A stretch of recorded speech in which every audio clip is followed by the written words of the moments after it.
This conference will now be recorded.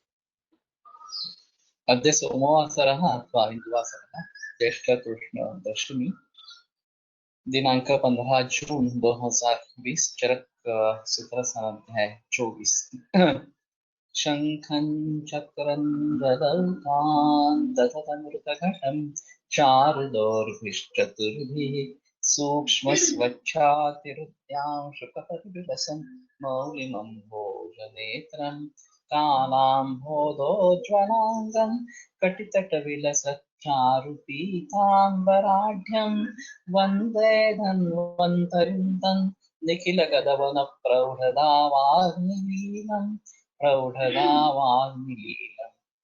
ब्रह्मणो समारब्धा मात्रेयादेषु पूरिताम् अस्मदाचार्यपर्यन्तां वन्दे गुरुपरम्पराम् आयुर्वेदरतं वन्दे माधवाख्यं महागुरुम् आयुर्वेदामृतं सर्वं शिष्येभ्यो यः प्रदत्तवान् द्रष्टा ज्ञानी दृष्टकर्मा कृतकर्मा तथैव च अध्यापको विषट्श्रेष्ठो महान् संशोधकस्तथा गुणैरेतैः समुदितैः यत्कार्यं प्रतनोति सः समृद्ध्यर्थं विकार्यस्य वयं प्रयतामहे सरस्वत्यै नमो यस्याः प्रसादात् पुण्यकर्मभिः बुद्धिदर्पणसङ्क्रान्तं जगदध्यक्षमीक्षते आत्रेयं प्रथमं वन्दे आयुर्वेदजगद्गुरुम् आयुर्वेदामृतं सर्वं शिष्येभ्यो गृहीत्वा हि सुरेश्वर अग्निवेशादिकेभ्यो यत् प्रेक्षत्मुनि सप्तमः प्रथमं तन्त्रकर्तारम् अग्निवेशं नमाम्यहम्।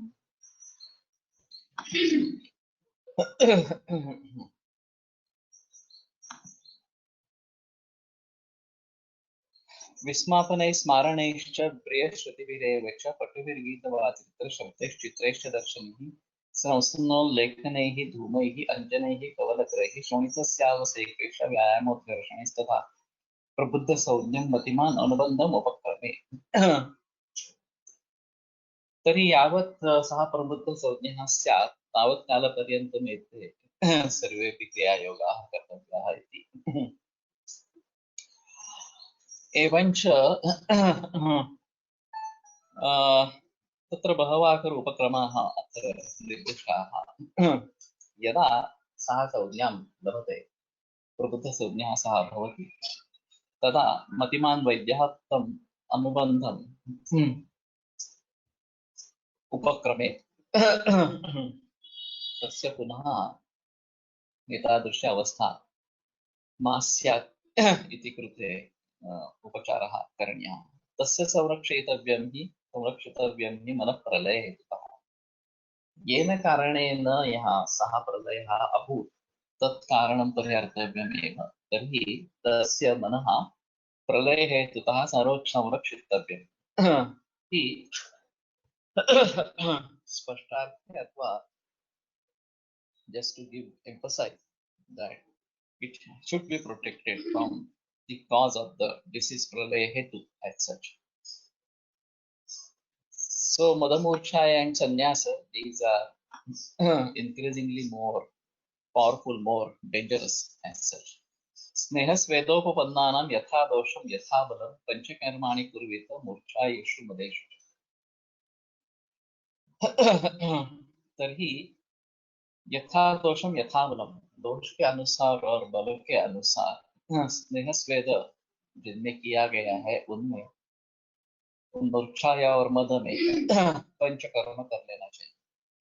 तो ये इसकी एक खासियत है कि शारीरिक दोषों से ये उत्पन्न हो रहे हैं और फिर शारीरिक दोषों की चिकित्सा करना पंचकर्म के द्वारा ये बहुत महत्वपूर्ण इस प्रकार का रहेगा। तो उससे मन की भी शांति हो जाती है, ये सबसे अहम चीज इसमें है। और मूर्छा और मद इन दोनों में दोष के अनुसार और बल के अनुसार स्नेह स्वेद पूर्वक ये पंचकर्म करना है, ऐसा स्पष्ट निर्देश शंकराचार्य देते हैं।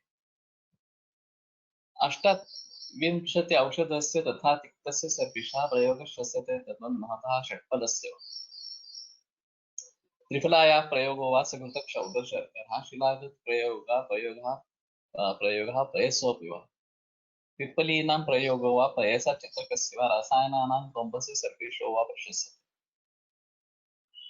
अष्टाविंशति औषधस्य तथा तिक्तस्य सर्पेषाम् अष्टाविंशति औषध ये महातिक्ता के विरुद्ध है और तिक्ता का विरुद्ध ये दोनों इसमें काम में आते हैं एक बार देख लेंगे मेरे ख्याल में अष्टाविंशति औषध जो है वो महाकल्याण विरुद्ध भी हो सकता है पानीय कल्याण से तो महाकल्याण का विरुद्ध या कल्याण का विरुद्ध और तिक्ता विरुद्ध ये दोनों इसमें है प्रयोगांश से तत्व महता षट्पदस्य वा और ये जो षट्पद जो वृत्त है उसका भी प्रयोग इसमें कर सकते हैं त्रिफलाया प्रयोगावास वृत्त क्षौद शर्करा वृत्त शर्करा और क्षौद्र इनके साथ त्रिफला का प्रयोग करना चाहिए शिलाजुत प्रयोगा प्रयसो विवाह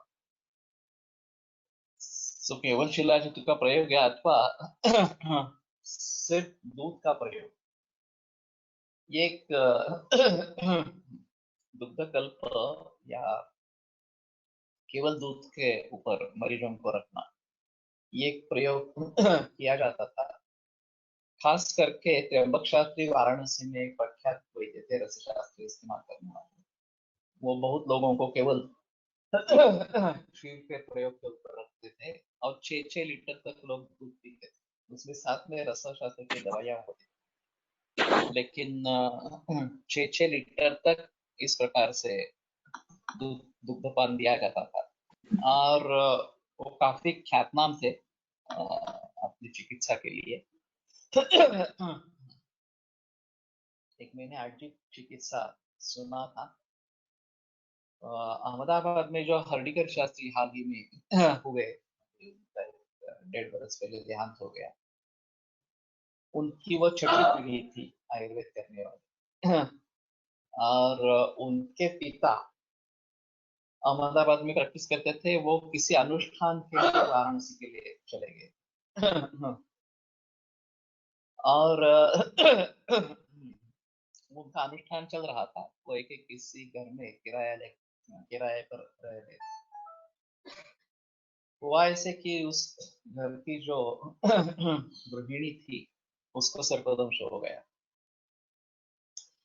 और वहां का मशहूर वैद्य तो त्र्यंबक शास्त्री थे तो त्र्यंबक शास्त्री के पास लेके गए तो उन्होंने बता दिया नहीं अभी कुछ होने वाला नहीं है ये जिंदा नहीं रह सकते तो मायूस होकर वो घर पे आए कि त्र्यंबक शास्त्री ने अभी बोल दिया अब तो कुछ होने वाला नहीं तो इनको पता चला कि ऐसा ऐसा हुआ है तो वो बोले उन्होंने बिल्कुल बताया नहीं था कि अब वैद्य है तो बोले मैं कुछ उपाय कर सकता हूँ बोले आप त्र्यंबक शास्त्री ने ना बोला है फिर भी आप करना चाहते तो हमें कोई दिक्कत नहीं उनके उपाय करने से वो ठीक हो गई बच गई और ठीक हो गई तो ये बात जब त्र्यंबक शास्त्री को पता चला तो उन्होंने न्योता भेजा कि कौन है वैद्य ये किसने ट्रीट किया इसको तो त्र्यंबक शास्त्री ने पूछा कि ठीक है आपने क्या क्या दवाइयाँ दी थी हल्दीकर शास्त्री ने त्र्यंबक शास्त्री को पूछा तो वो बोले कि ऐसा है कि तुम अगर आम आदमी हो तो मेरी दवा से तुम्हें क्या मतलब है और अगर तुम वैद्य हो तो तुम्हें पता ही है तो त्र्यंबक शास्त्री ने इसने कुछ नहीं कहा हर्डीकर जी ने कुछ नहीं कहा तो बोले ठीक है और वापस चले आए उनका अनुष्ठान चलता रहा लेकिन हुआ ऐसे कि मर जाने लगे उनके पास इस केस के दौरान और उन्होंने तो कह दिया कि मैं प्रैक्टिस के लिए नहीं आया हूँ यहाँ पे मैं अनुष्ठान करने के लिए आया हूँ तो मैं पैसा नहीं लूंगा तो पैसा नहीं लूंगा इसका मतलब ये होगा कि भीड़ हो गई बहुत सारी और फिर वो वहां से अहमदाबाद में लिखते अहमदाबाद से दवाई भेजी जाती है और वो सभी लोगों को मुफ्त दवा देती है ऐसा 3 महीने तक सिलसिला चला और फिर उनका अनुष्ठान जब खत्म हो वापिस अहमदाबाद में तो ये बड़ा अजीब किस्सा है। लेकिन एक महत्वपूर्ण चीज इस प्रकार की रहेगी। बाद में त्र्यंबक शास्त्री ने हर्षिकर जी से पूछा कि आपने क्या दवा दी? तो उन्होंने वही सवाल उनको दे दिया कि आप अगर वैद्य हैं तो आपको मालूम होना चाहिए, मैं क्यों बताऊं आपको दवा। इस प्रकार से। लेकिन त्र्यंबक शास्त्री के बारे में ऐसी बहुत कहानियां हैं। अप्पा शास्त्री साठे उनके एक शिष्य रहे थे। पुणे के रहने वाले। और वो भली भांति तैयार, अच्छे वैद्य तैयार हो गए। फिर ये गुरु शिष्य का कुछ झगड़ा हो गया।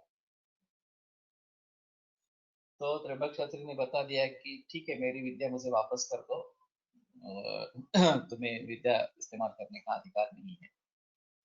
अप्पा शास्त्री साठे ने भी कह दिया ठीक है, मैंने विद्या आपकी वापस दे दी, आपसे एक भी रसा शास्त्री की दवा नहीं इस्तेमाल करूंगा, केवल वनस्पति प्रैक्टिस करूंगा। पूना में आए और उन्होंने केवल वनस्पति के आधार पर अपनी उपजीविका निभाई। उनकी पुस्तक है घरगुती औषधि करके, मराठी में है। तो वो काफी मशहूर हो गए। तो कहने का तात्पर्य यह है कि इस प्रकार से भी लोग दिखाई देते हैं। ये त्र्यंबक शास्त्री बहुत ही जाने माने विद्वान इस प्रकार के थे।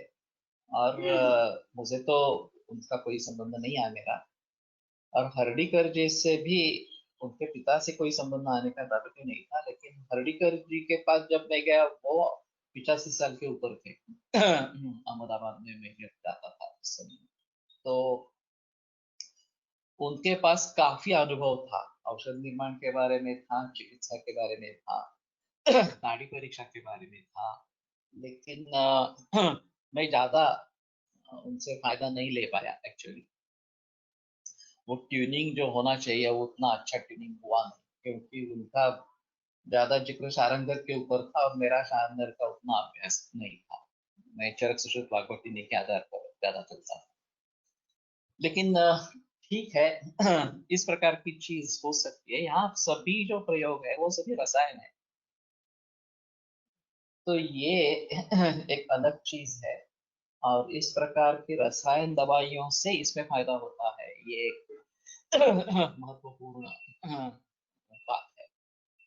तो हमें रसायन का प्रयोग कहाँ कहाँ पे आया है ये एक बार एक्चुअली देखना चाहिए। जैसे कि कैंसर में मेन ट्रीटमेंट जो है वो रसायन है, या not taking any medicine for fertilization like Yeshtimadu, Kandaki, Foldu, etc. Now this is little bit habituated.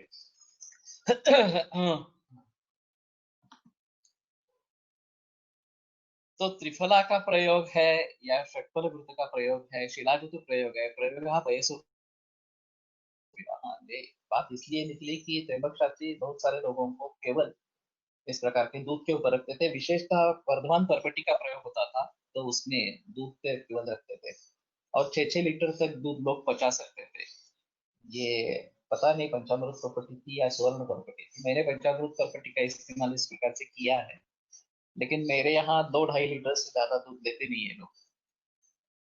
शायद मेरी मात्रा भी कम हो, ये भी एक शक्यता उसमें है।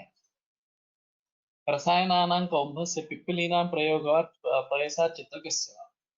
तो वर्धमान पिपली रसायन ये मैंने काफी इस्तेमाल किया है कैंसर के मरीजों में, पर्टिकुलरली लंग कैंसर और लिवर कैंसर में।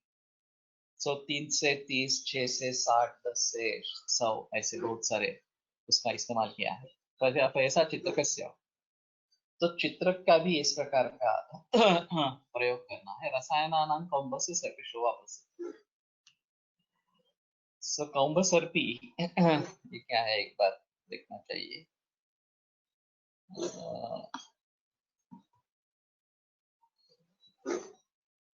षट्पदस्य महतः तिक्तस्य इति सम्बन्धः। तिक्तस्य महतः तथा तिक्तस्य षट्पदः महत् तिक्तस्य। कौम्भं सर्पी दशाब्दिकम, तो पुराना सर्पी है। अब्द इज ये वर्ष है, संवत्सर है। तो 10 वर्ष पुराना घी इस्तेमाल करना है। रक्तावशेषात् शास्त्राणां सतां सत्त्ववतामपि सेवनान्मदमूर्छायाः प्रशाम्यन्ति शरीरिणम्। तो रक्तावशेषात् एक रक्तमोक्षण करने से शास्त्राणां सतां सत्त्ववतामपि सेवनम, शास्त्र का सेवन करने से और सज्जन और जो धैर्यशाली व्यक्ति है सत्ववताम सेवनाम, इनके सेवन से मद मूर्छा प्रशाम्यंति शरीर, मद मूर्छा की शांति इस प्रकार की हो जाती है। ये थोड़ा अजीब है कि शास्त्र और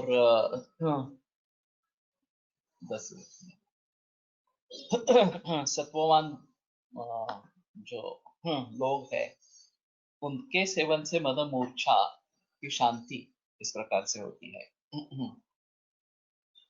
तो अध्यात्म विद्या विद्या नाम ये अग्रे संग्रह इस प्रकार से है। और मेरे पास एक मरीज था, एक्चुअली लिवर कैंसर था, और काफी हद तक वो अच्छा रहा, लेकिन उसको एक प्रकार का मद था। मैं ही सुप्रीम हूँ, सुप्रीमसी का मद, मैं ही सबसे अच्छा हूँ और सबसे बड़ा हूँ इस प्रकार से। और एक्चुअली उसकी होजियरी की फैक्ट्री थी, और उसमें काफी घाटा हो गया, और वो लोन लेने की कोशिश कर रहा था बैंक से, लेकिन बैंक लोन नहीं दे रही थी। तो उसको गुस्सा आ गया, मैं बैंक को सुधरूंगा, इस प्रकार का उसका कहना था।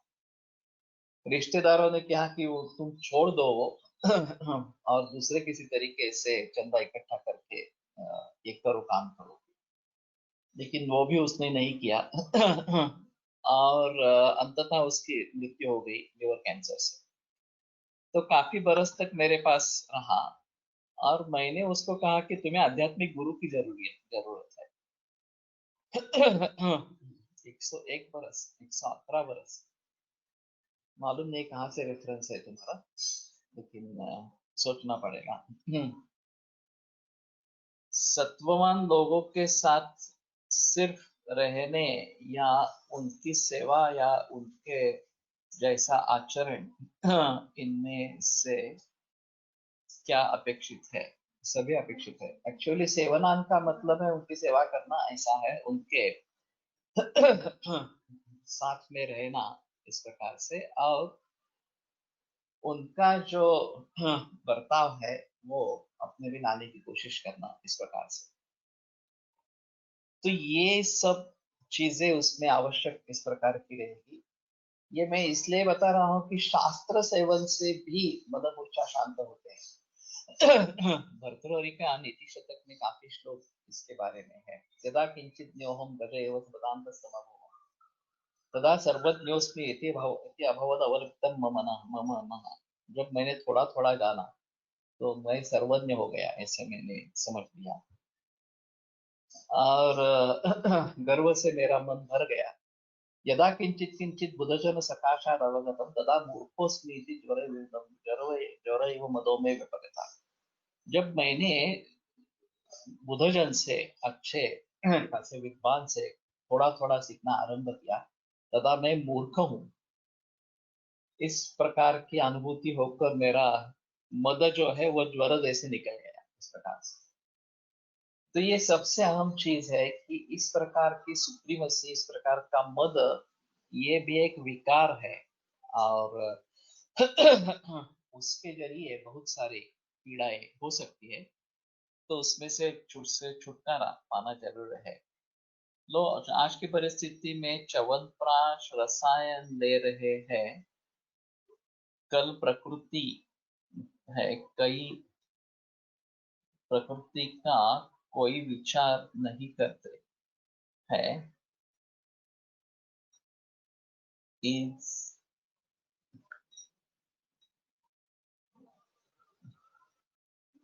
ये तो दिक्कत वाली बात है कि प्रकृति के बारे में मेरे विचार बहुत अलग है, तो ये एक अलग सी लेकिन दोषों का विचार जरूरी है।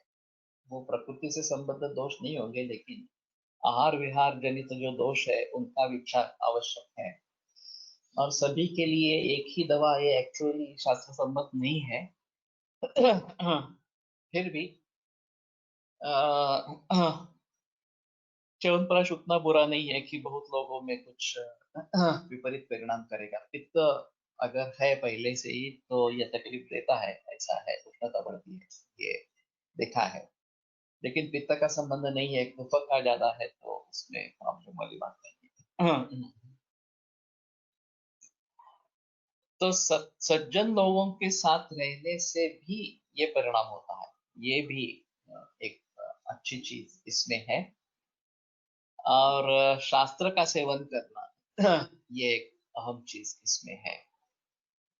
तत्र श्लोको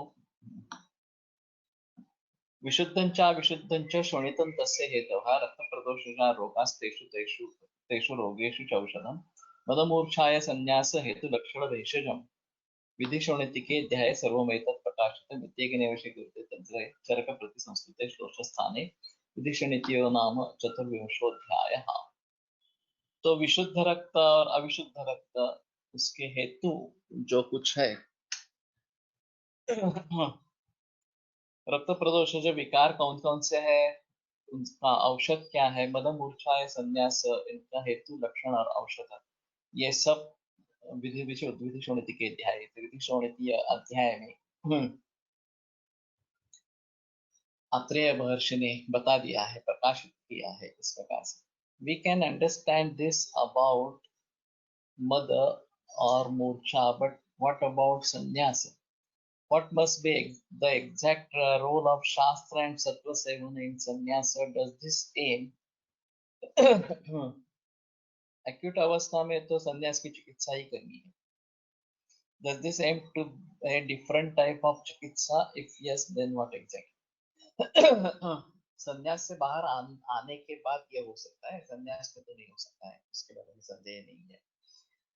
लेकिन संन्यास फिर से न हो इसलिए ये जरूरी इस प्रकार का है। Please enlighten us. Triphala with Ghrutam, honey, sugar, not common, only explained for नेत्र। थोड़ा अगर बोलना है तो विस्तार से बोलना पड़ेगा। दैव विपाश्रय कर्म विपाक अपेक्षित है। महाकल्याणक के बारे में बता सकते हैं थोड़ा सा कि दैवों को हत चेतसी ऐसा उसमें है। तो शायद ये पिछले जन्म से जुड़े विकारों पे पर भी काम करता है, ऐसा महाकल्याण के बारे में हम सोच सकते हैं। और उसी तरह से कि मैं उसका इस्तेमाल करता हूँ। Panchakarma and rakta mokshana separate mention in line of treatment.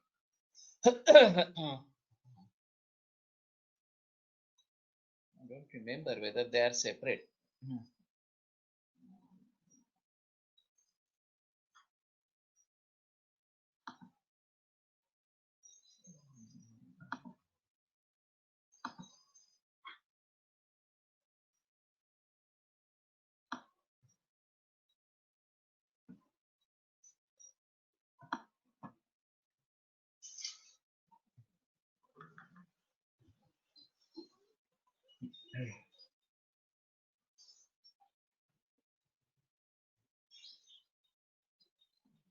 नहीं तो एक पंचकर्मा पूर्वता ऐसा ही है, इसमें ऐसे ऐसी बात नहीं की है, सेपरेट किया है इस प्रकार से। महाकल्याण का गुरुत्व को बनाने के लिए दृष्टि क्षीर का इस्तेमाल करने बोला है, उसके पीछे क्या कोई विशेष कारण है? दृष्टि सकृत प्रसूता गौ, एक ही बार जिसकी प्रसूति हुई है, एक ही गौ है, और उसमें स्ट्रेंथ ज्यादा रहेगी, बल ज्यादा रहेगा, ऐसा लगता है। जैसे जैसे जितने ज्यादा वेट हो जाते हैं तो वो बूढ़ी बूढ़ी होती जाती है, और इसमें तारुण्य का रहेगा, ये शायद दृष्टि क्षीर के बारे में बताया गया।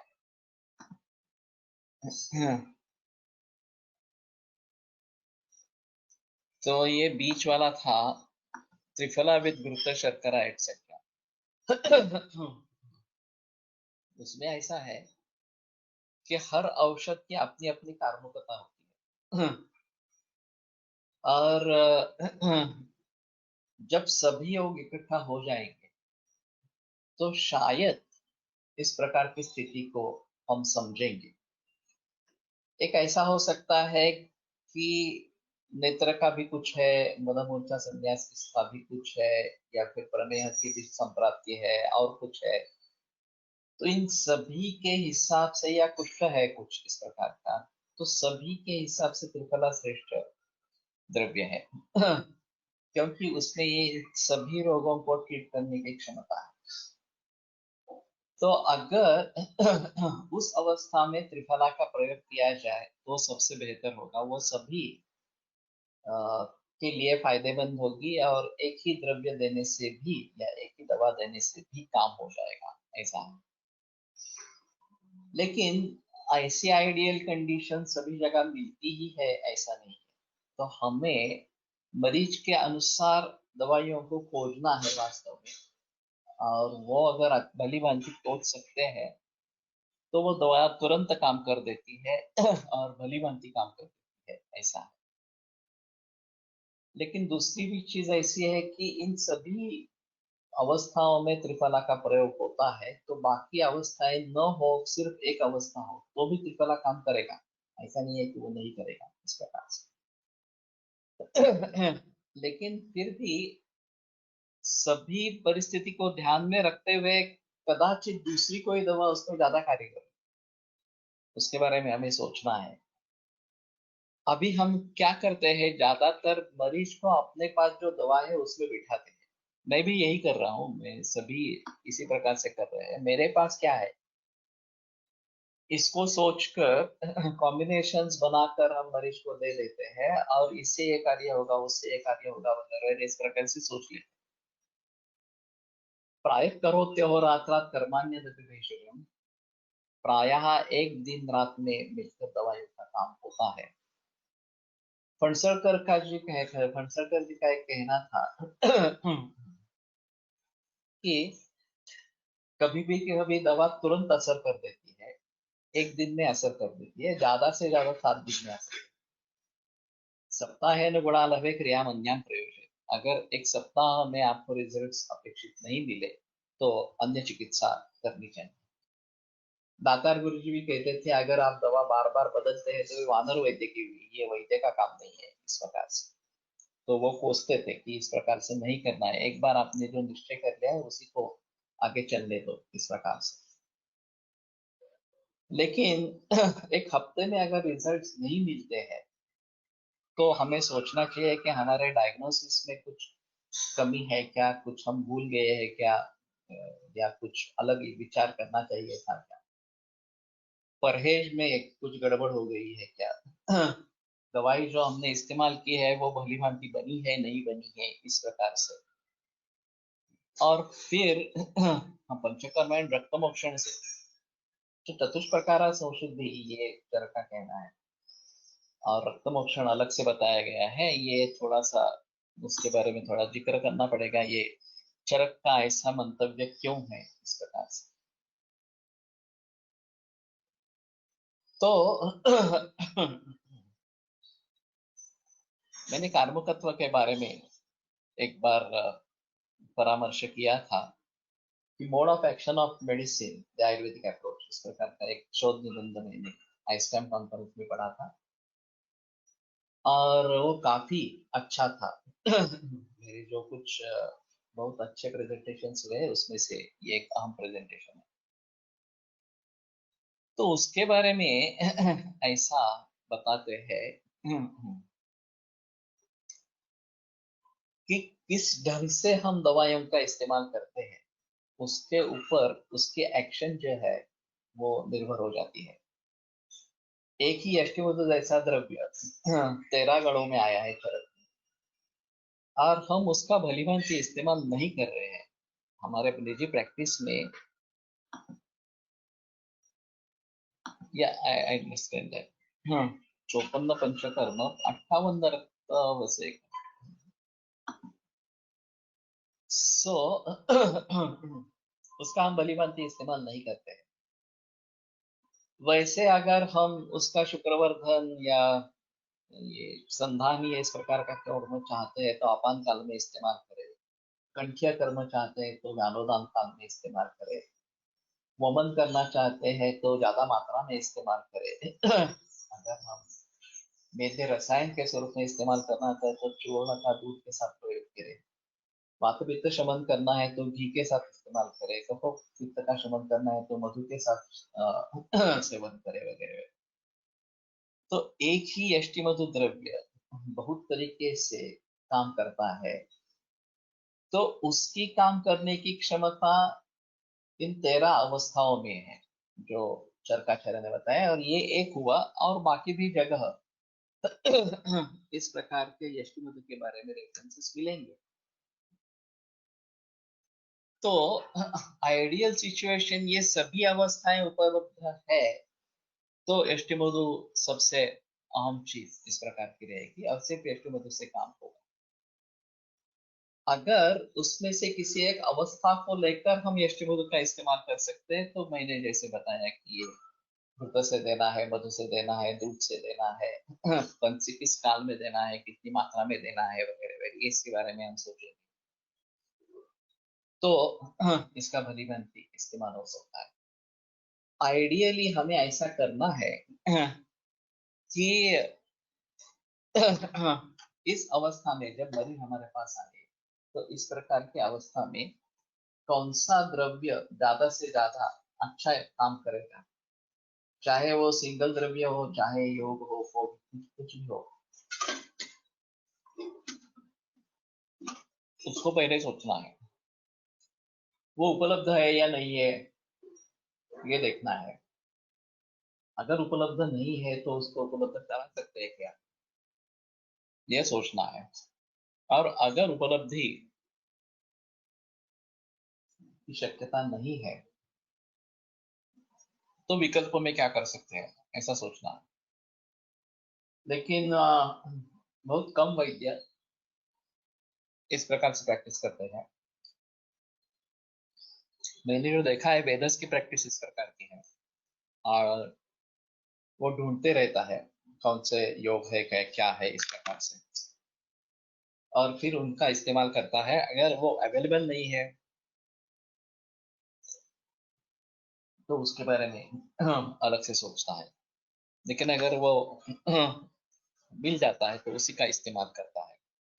मूर्छा और संन्यास सीन इन लक्षण इन प्रमेह, मस्तिष्क विकार, नेत्र विकार, श्वास हृदरोग. So we can think of using these yoga specifically for preventing murcha or sannyas in such patients or treating the same. ये हो सकता है। पणसलकर जी का एक और कहना था, very often रक्तदोष is forgotten as अनुबंधी in many conditions, and maybe we need to focus on it more, especially nowadays where raktadushti is pradhana in many disorders. What should we do then? Whoever comes, give armor pachana first and give main medicine after procuring as per disease rather than using available rasayana matra of yashti. मैं तो ज्यादा मात्रा नहीं इस्तेमाल करता हूँ। एक चिमटी चिपटी जितनी लेने के लिए कहता हूँ, पाव चम्मच, आधा चम्मच, ये भी देखना है कि उससे उल्टी ना हो, वामक परिणाम उसका ना हो, ये भी उसमें देखना है। ये एक बात हो सकती है कि पहले पाचन कराए, लंघन पाचन, और पाचन के लिए कुछ औषधियों का इस्तेमाल करें, और फिर उसके लिए जो योग्य दवा है उसका प्रबंध करें। यहाँ सुहास परचुरे के पिता थे, प्रैक्टिशनर है आयुर्वेद के, और उनकी एक खासियत थी कि वो मरीज को पहले दिन कभी भी औषध नहीं देते थे, दवा नहीं देते थे, और फिर बोलते थे 4 दिन 5 दिन के बाद आओ, मैं दवा तैयार रखता हूँ, और एक ही दवा देते थे उसके सभी दोष अवस्था वगैरह को ध्यान में रखते, और मोस्ट ऑफन तो वो दवा काम करती। ऐसा नहीं होता था कि दवा बदलनी पड़ी, ऐसा नहीं होता था। अभी सुहास परसुरे की प्रैक्टिस में तो मुझे मालूम नहीं है ऐसा कुछ है। अभी वो भी बूढ़े हो गए हैं, उनका लड़का भी कर रहा होगा प्रैक्टिस। लेकिन ये कोलटकर सर से मैंने सुना था कि परसुरे, सुहास परसुरे के पिता बहुत अच्छे वैद्य थे और इस प्रकार की प्रैक्टिस उनकी थी। तो लेकिन इसके लिए समय निकालना चाहिए, ये सबसे अहम चीज है। जैसे जैसे प्रैक्टिस बढ़ती है आप अनुभवी हो जाते हो, तो ऐसा होता है कि मरीज को जब तक रिजल्ट्स मिलते हैं तब तक सोचने की आवश्यकता नहीं है। दवा दे दी, काम कर दिया दवा ने और उसको अच्छा लगा, तो और कुछ सोचने की बात नहीं। अगर रिजल्ट्स मिलते नहीं है तभी उसके बारे में सोचना है। तो उसमें भी ऐसा है कि निदान के स्तर पर सोचना है या चिकित्सा के स्तर पर सोचना है, ये भी एक अहम चीज होती है। प्रत्यापत्ति के बारे में सोचना है क्या, ये भी अहम चीज होती है। और फिर कदाचित इसके बारे में जिक्र किया जाता है कि दवाइयाँ कुछ अलग इस प्रकार की, निदान वही है लेकिन दवाई कुछ अलग होनी चाहिए इस प्रकार से। और कभी कभी इससे काम हो जाता है, ऐसा भी है। Little volume is interrupted, can be please.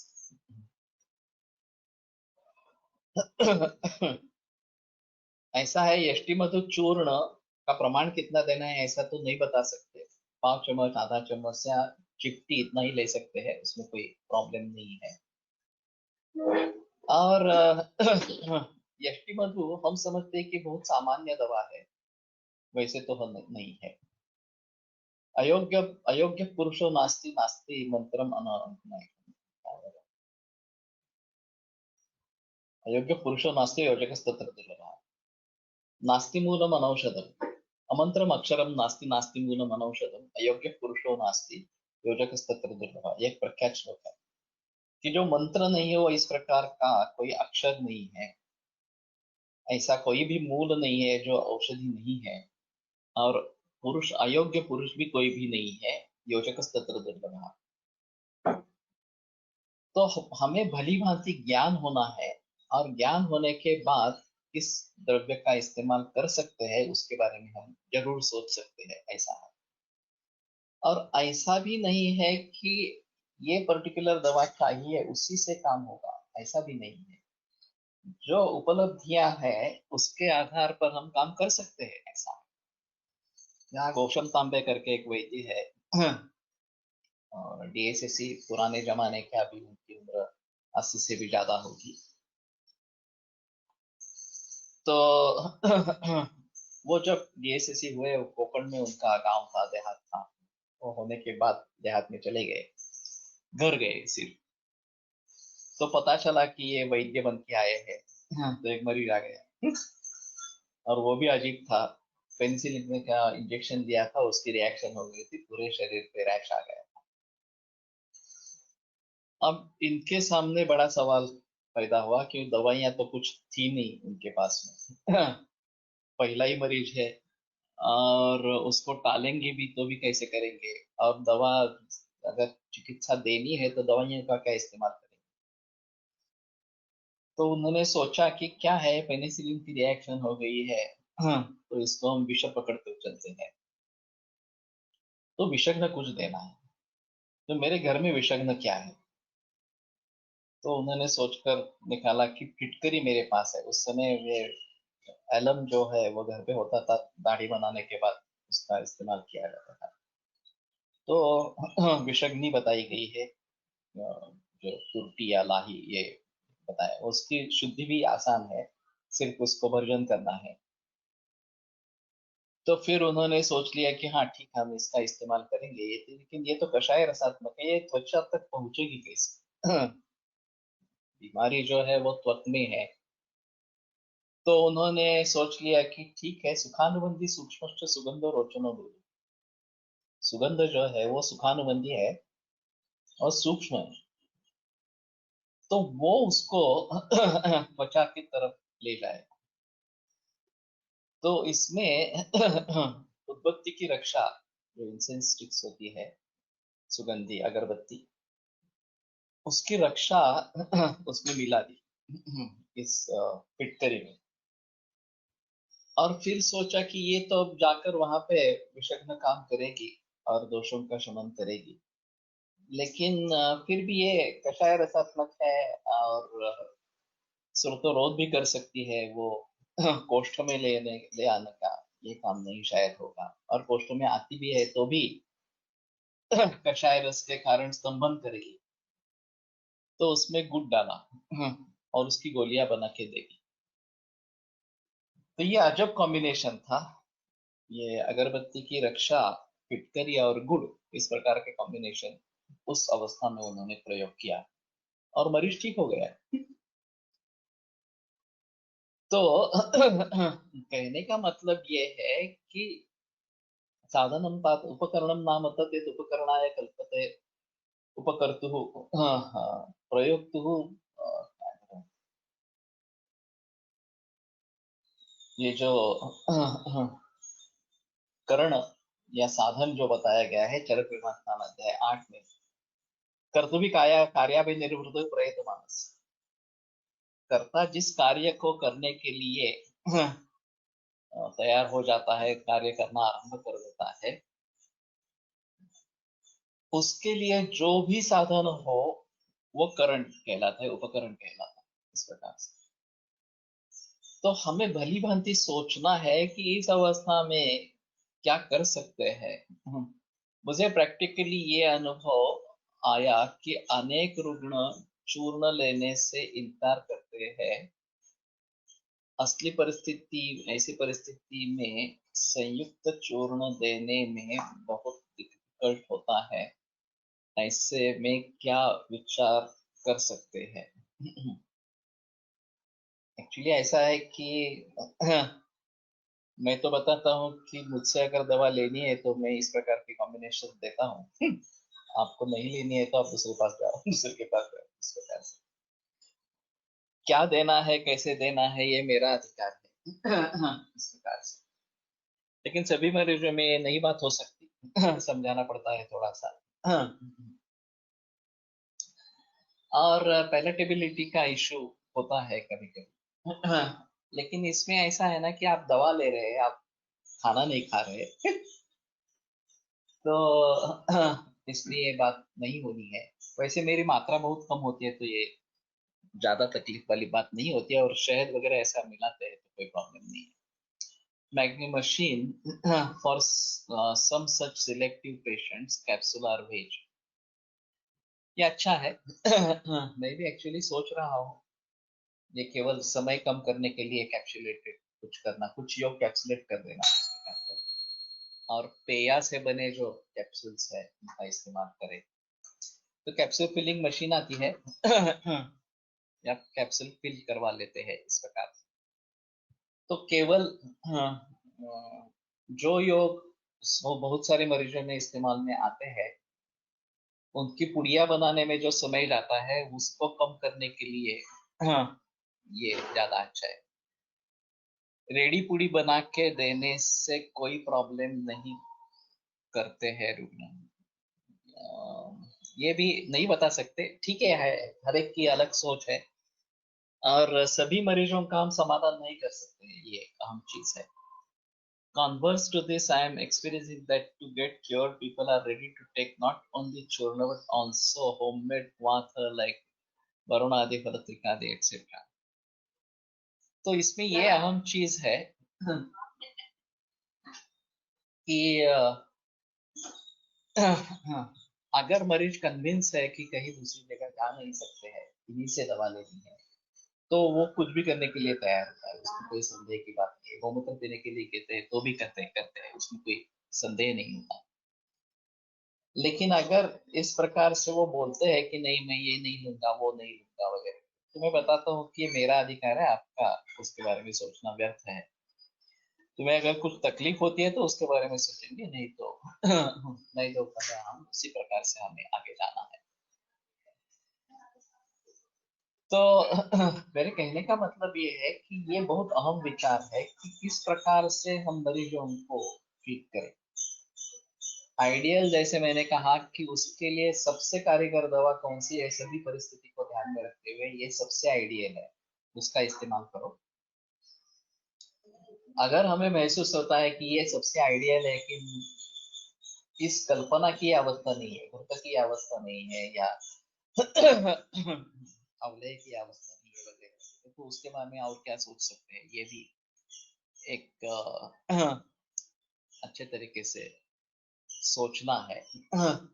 और नहीं तो इनिशियली ये पाचन वगैरह इस प्रकार के करके तब तक दवा तैयार करना और उसको दे देना, लेकिन इसमें वैद्य के ऊपर काफी जिम्मेदारी आ जाती है, और वो प्रकार की दवा बनाना, उसको दे देना वगैरह वगैरह ये सब करने की आवश्यकता इसमें पड़ेगी। लेकिन ये सबसे अच्छा तरीका है। अगर दवाइयाँ उपलब्ध है तो कोई इसमें प्रॉब्लम नहीं है, दवाइयाँ उपलब्ध नहीं है तो इन सभी के बारे में सोचना पड़ेगा, ऐसा है। तो आइडियल सिचुएशन में क्या इस्तेमाल करना है और वो नहीं है तो उसके सिचुएशन में क्या इस्तेमाल करना है, ये हमें इस प्रकार के सोचना पड़ेगा। अब रही है गणेश की बात की, रक्तमोक्षण अलग से बताया गया है, और पंचकर्म में चरक के जो पंचकर्म है उसका अनुवासन रक्तमोक्षण को हटा दिया है उसने, और अलग से रक्तमोक्षण भी बताया है। और अनुवासन बस्ती वैसे शोधन करने वाला नहीं है, फिर भी इस प्रकार का उसका निर्देश दिया है, तो उसके बारे में थोड़ा सा सोचना पड़ेगा। Are we not deceiving the Rasanendriya by administering the drug through capsule?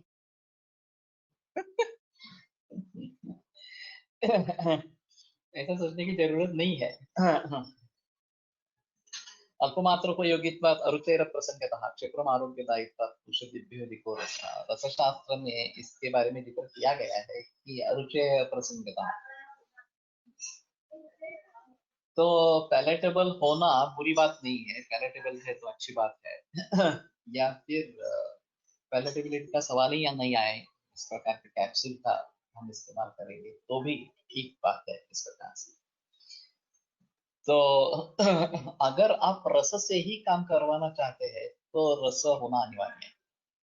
यदि तिक्त रस आप इस्तेमाल कर रहे हैं चिकित्सा के तौर पर तो तिक्त रस होना है, ऐसा नहीं वो कैप्सुलेटेड करके वो नहीं होना है, इसके बारे में थोड़ा सा सोचना है। तो ये नहीं, कुछ कैप्सूल मिलते हैं, वेजिटेरियन कैप्सूल्स मिलते हैं, महंगे होते हैं, लेकिन थोड़ा ढूंढना पड़ेगा उसके बारे में, और उपलब्धि कितनी है पता नहीं है। ये शायद बेंगलोर में प्रैक्टिस करती है, तो पायल, तो वहां पे उपलब्धि होगी, लेकिन पुणे में पूछना चाहिए। शायद मिलेगा। तो जिलेटिन का कैप्सूल का तो नहीं इस्तेमाल करना, उसमें संदेह नहीं है, लेकिन देया से भी कैप्सूल्स बनते हैं, ऐसा है तो उसका इस्तेमाल कर सकते हैं। नाशिक, ओके, तो ठीक है। I don't use gelatin capsules. तो नासिक में अगर मिलती है तो आसान होगा थोड़ा सा, और पुणे में भी शायद होगी, मालूम नहीं है। बेंगलोर में बहुत कॉस्टली है। So please give details. I can share number of Gs on base specific. That is fine. तो ये तो पंचविंशोऽध्यायः अथाथा यज्ञपुरुषीयम् अध्यायं व्याख्यासमन्ते स्मः भगवान् आत्रेय। तो ये यज्ञपुरुषीय अध्याय है, पंचविंश 25वां।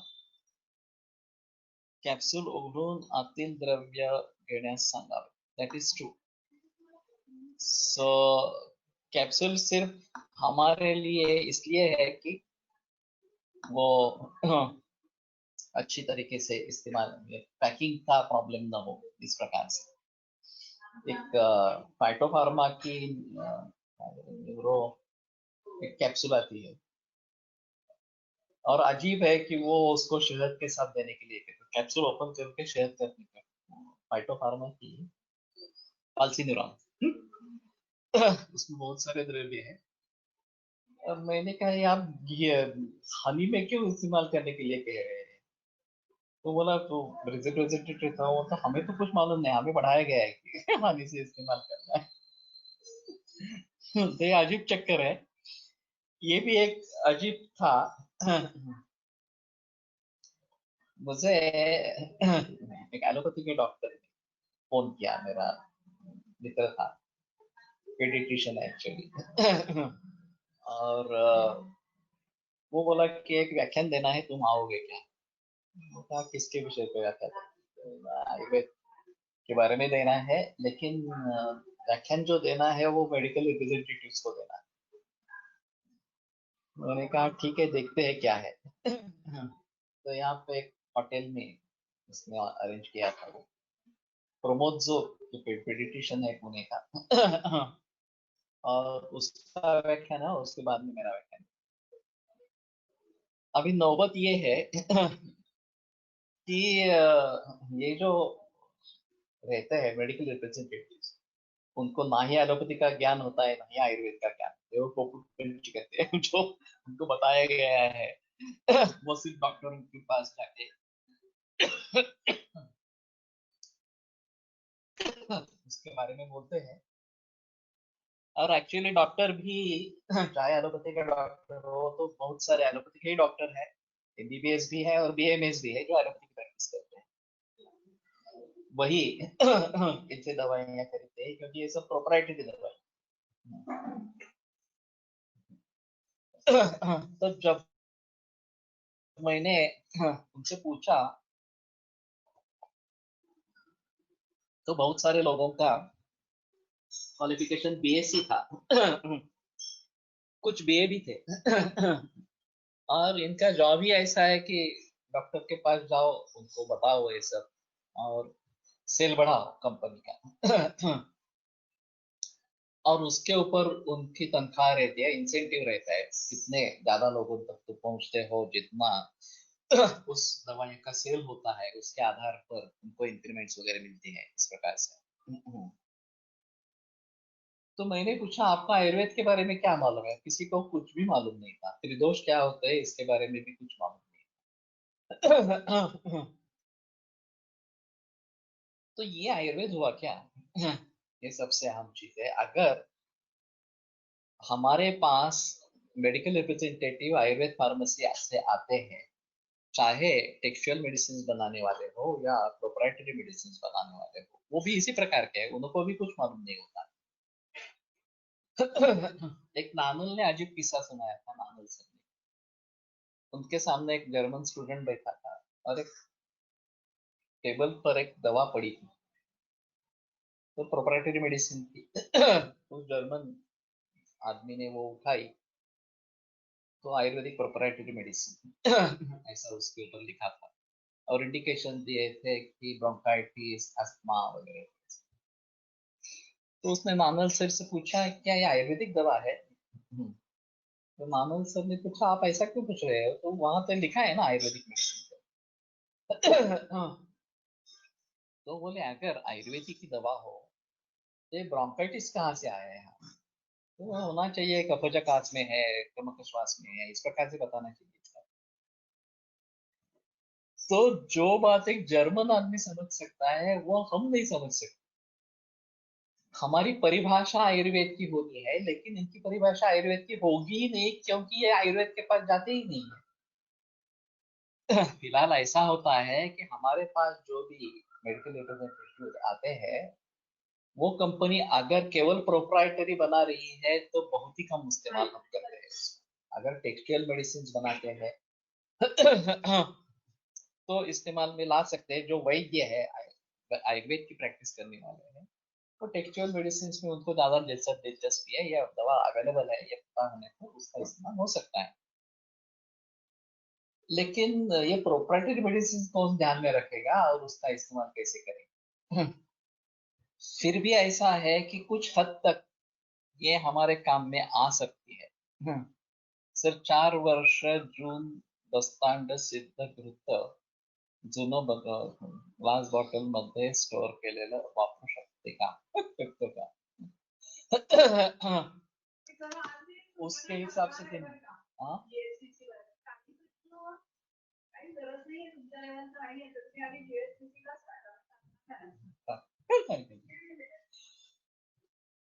तो उस हिसाब से नहीं, पुराण ग्रंथ से हिसाब से करना है तो करो, लेकिन ये पुराण भी नहीं है अभी इस हिसाब से देखा। लेकिन जब फोन पे पूछा जाता है मरीज कहीं और है, और फिर हमारी दवाइयाँ सभी जगह मिलती नहीं है, लेकिन प्रोप्राइटरी मिलती है, खास करके हिमालय की दवाइयाँ सभी जगह मिलती है। तो मैं बहुत सारे लोगों को सेप्टिलिन देने का सुझाव दे देता हूँ, थ्रोट इन्फेक्शन वगैरह ऐसा कुछ है, सर्दी जुकाम है, उससे फायदा भी होता है। तो कुछ दवाइयों के बारे में अगर इस प्रकार की जानकारी हो कि जो आसानी से सभी जगह उपलब्ध हो, जड्डू की त्रिशूल है, ये भी सभी जगह मिल जाती है इस प्रकार से। अभी सुदर्शन घनवटी, महासुदर्शन चूर्ण, ये भी मिलने लगे हैं। तो ये तो ठीक है, आयुर्वेद की दवा है, प्रोपराइटरी नहीं है। लेकिन प्रोपराइटरी दवाओं के बारे में इस प्रकार से सोच सकते हैं अगर हमें उसकी जानकारी हो।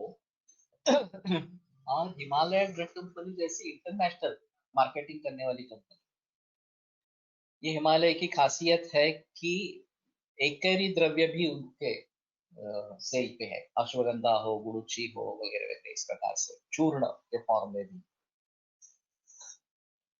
या गुटिका के फॉर्म में बेच रहे हैं। और विदेशों में ये काफी अच्छा है। अगर वहां पे कुछ प्रिस्क्राइब करना है तो हिमालय ड्रग का एटलीस्ट अवेलेबल है इस प्रकार से। तो उनकी जो प्रोप्राइटरी है वो भी काफी जगह मिलती है ऐसा। तो इसके बारे में थोड़ा सा अलग तरीके से सोचना पड़ेगा, और इन रिप्रेजेंटेटिव्स को कैसे ट्रेनिंग दे दे, ये अलग तरीके से सोचना चाहिए। तो मेरा एक मंतव्य है ऐसा कि बीएमएस होकर भी जो एलोपैथी की प्रैक्टिस करने वाले हैं, ऐसे बहुत 90% से भी ज्यादा लोग हैं, और वो वैद्यों से अलग हो गए हैं। क्योंकि हमारा कोई संबंध उनसे आता नहीं। तो उनको अगर हम जोड़ सकते हैं हमारे साथ किसी न किसी तरीके से, तो आयुर्वेद के बारे में जानकारी ज्यादा अच्छी होगी, और वो थोड़ा थोड़ा आयुर्वेद को इस्तेमाल करने लगेंगे, तो कम से कम आयुर्वेद के बारे में उनके मन में जो तिरस्कार की भावना है वो तो चली जाएगी, या फिर जो अज्ञान है उनके बारे में उनके मन में, वो तो कुछ हद तक दूर हो सकेगा। अभी जब मेरे पास ऐसे बीएमएस लोग अपने निजी रिश्तेदारों को लेके आते हैं, कि चाहे माँ पिता इस प्रकार के हो, बहन भाई हो, पुत्र पुत्री इस प्रकार के हो, और मुझे मालूम है कि ये बीएमएस होकर एलोपैथी की प्रैक्टिस कर रहा है। फिर भी मैं उसी तरीके से दवा देते रहता हूँ। बहुत सारे मरीजों में मुफ्त में दवा दवा देते रहता हूँ। ये नहीं सोचता कि एलोपैथी कर रहा है, आयुर्वेद नहीं कर रहा है, इस प्रकार से। तो उनके मन में परिवर्तन आना शुरू हो जाता है, और उनके पास कोई मरीज हो जिनको वो एलोपैथी में भेजते हैं, वो आयुर्वेद में भेजना शुरू। नहीं तो ये पॉसिबल ही नहीं है कि इस प्रकार से वो आयुर्वेद की तरफ मुड़ेंगे। अच्छा होगा अगर वो खुद आयुर्वेद प्रैक्टिस करना कुछ शुरू करेंगे इस प्रकार से। हिमालयाचे मेमार कधी आयुर्वेदिक प्रॅक्टिशनकडे येत नाहीत, फक्त ॲलोपॅथिक कन्सल्टंटकडे जातात। दॅट इज ट्रू, क्योंकि वहाँ कोई धंधा नहीं होता ना, उनका बिजनेस नहीं होता। हिमालयवाले बहुतेक आपल्याला तसं पण एक कारण असेल, पण त्यांचं आपण हे करणार नाही, कारण महादेव लोक जास्त असल्याने असण्याची शक्यता आहे. कधी येत नाही हिमालयवाल्यांकडे, पण असं बऱ्याच लोकांचं आहे। फिर भी हिमालय ड्रग कंपनी जो फर्स्ट रैंक के छात्र है बीएमएस में, उनको शिष्यवृत्ति देते हैं आयुर्वेद के लोगों के लिए। ये भी एक अजीब चीज इस प्रकार की है। फ्रोजन शोल्डर में रक्त का विचार कर सकते हैं। सध्या आयुष काढ़ा टैबलेट बहुत लोग ले रहे हैं। ये औषधि द्रव्य है, तो जिनको कोई लक्षण नहीं तो कैसे यूज कर सकते हैं, कैसे विचार करें। हमारे हिसाब में रसायन चिकित्सा ही लेनी है। ये अलग चीज है, इस प्रकार से करना। अगर लक्षण है तो लेना है, उसमें कोई संदेह नहीं है। लेकिन इम्यूनिटी बढ़ाने की जो बात है, सोना डाल के पानी उबाल के लेना, सोना डाल के देसी गाय का दूध ले लेना वगैरह वगैरह, इसी प्रकार से ज्यादा अच्छा है। और दिनचर्या का पालन करना, सुबह जल्दी उठना, रात को जल्दी सोना, घर का ही खाना खाना, ऑर्गेनिक खाना वगैरह वगैरह, ये सब करना चाहिए। तो उसमें संदेह नहीं है कि इसके बारे में जिक्र होना है। लेकिन फिर भी ऐसा है कि इसके बारे में हम बताते रहेंगे तो भी लोग नहीं करेंगे। बहुत कम लोग होते हैं जो करेंगे इसके बारे में। बाकी लोग सोचेंगे कुछ दवा हो तो दे दो, तो हम दवा ही ले लेंगे इस प्रकार से। तो ये अजीब माइंडसेट है लोगों का। उसको कब और कैसे बदलेंगे ये मालूम नहीं।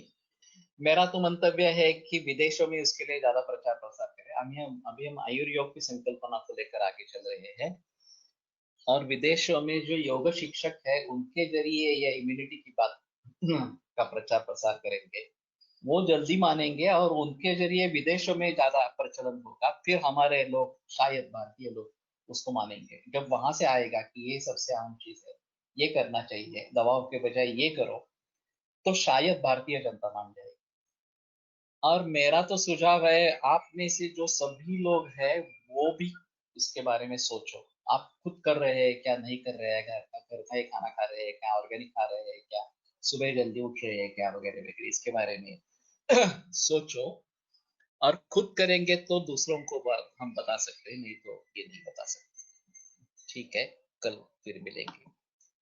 आयुर्वेद प्रकांडो निगदित इह हि शल्यतंत्र प्रधानः शिष्येभ्यः शाश्वतोऽयं निखिलजनकृपा व्याप्तचित्तेन येन आयुर्वेदस्य वाञ्छन् पुनरपि भुवने ताञ्च सुष्ठुः प्रतिष्ठां श्रेष्ठं धन्वन्तरिं तं प्रणमति च सदा वैद्यवर्गो हि नूनं वैद्य हि नूनं। विरम्यते व्याख्यानमपरत्। श्वः